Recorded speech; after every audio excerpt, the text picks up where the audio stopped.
Central banks are presently adding more gold to their vaults, so maybe we should be stacking gold like a bank. Welcome to Silver Heist. Thank you to our returning subscribers and guests. We are a channel that likes to hold physical gold and silver. To support my creation, please subscribe. Much of the world's gold is sitting in vaults of central banks all around the world. Some countries are adding significant amount of gold to their vaults as we speak. I recently read an interview given by the president of the National Bank of Poland where they detail plans to add 100 more metric tons of gold to their vaults in 2022.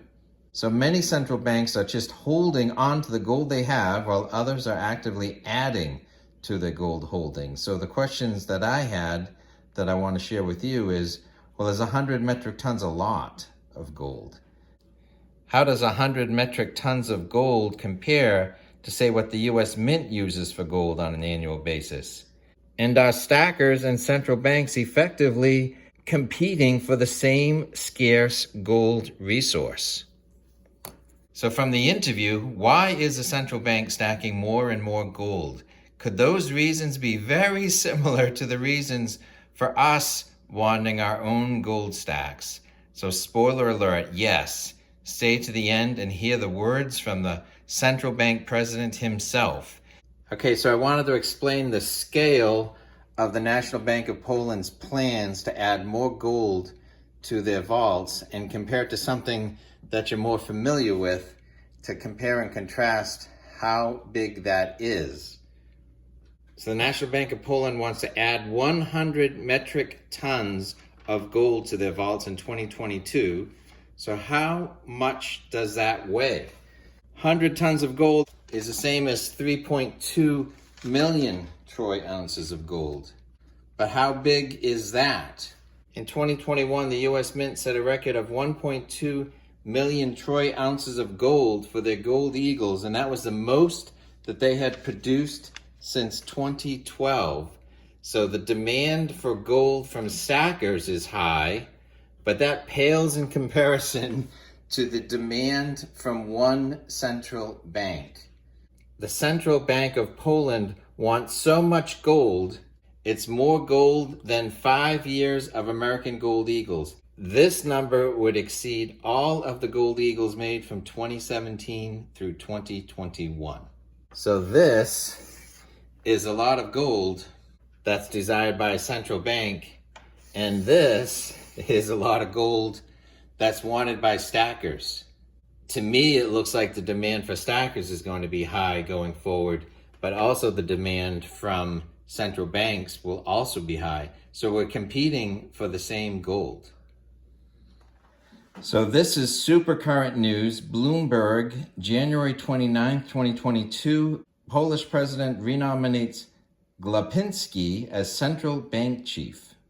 So the interview that I'm going to read was from months ago.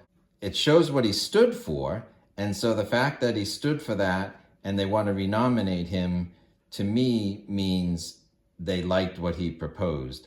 And so this 2022 plan to add 100 new tons is going to come to fruition. Now, I found this article on Gazeta Wrocław. I'll post it on the screen for you to follow along. Oh, you don't understand the Polish language. Well, good thing you have heist here. So I will translate it for you. And so we here at Silver Heist, I like to over-deliver. If you appreciate this effort to bring you news you can use, please give it a thumbs up, subscribe, and hit the bell notification.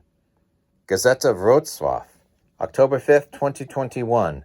Another 100 tons of gold in 2022.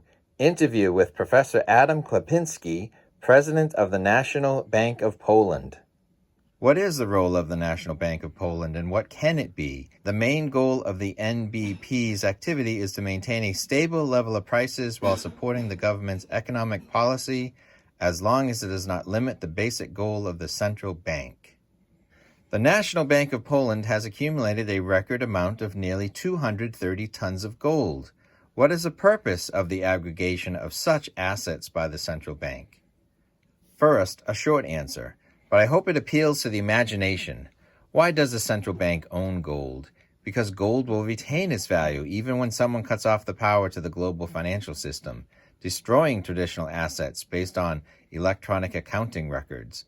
Of course, we do not assume that this will happen, but as the saying goes, forewarned is always insured, and the central bank is required to be prepared for even the most unfavorable circumstances. That is why we see a special place for gold in our foreign exchange management process. After all, gold is free from credit risk and cannot be devalued by any country's economic policy. In addition, it is extremely durable, virtually indestructible. Let me give you an example. During the inspection of the NBP's gold resources at the Bank of England, our employees could admire the staff from the ship Torpedo during the First World War. The bar, except for minor deformations, was practically intact. Due to the above factors, gold is treated as the so-called a safe haven asset, which means that its price usually increases in conditions of increased risk, financial and political crises, or other turmoil in the global markets. As a result, gold fits very well with the basic objectives of maintaining foreign exchange reserves, which include securing the country's payment liquidity, even in extremely unfavorable conditions, strengthening Poland's credibility on financial markets, and reducing the risk of a sudden outflow of capital. Additionally, gold is characterized by a relatively low correlation with the main asset classes, especially the US dollar, dominating the NBP's reserve portfolio, which means that including gold in the reserves reduces the financial risk in the process of investing them. Does this mean that if you're able to continue your mission at the National Bank of Poland as part of your second term as the president of the NBP, we can expect more gold purchases? Yes. In order to further increase Poland's financial security, we will continue the current policy. We will certainly strive to increase our gold resources. However, the scale and pace of purchases will depend on the dynamics of changes in official reserve assets and current market conditions. I initially assume that I will propose to buy another 100 tons in 2022.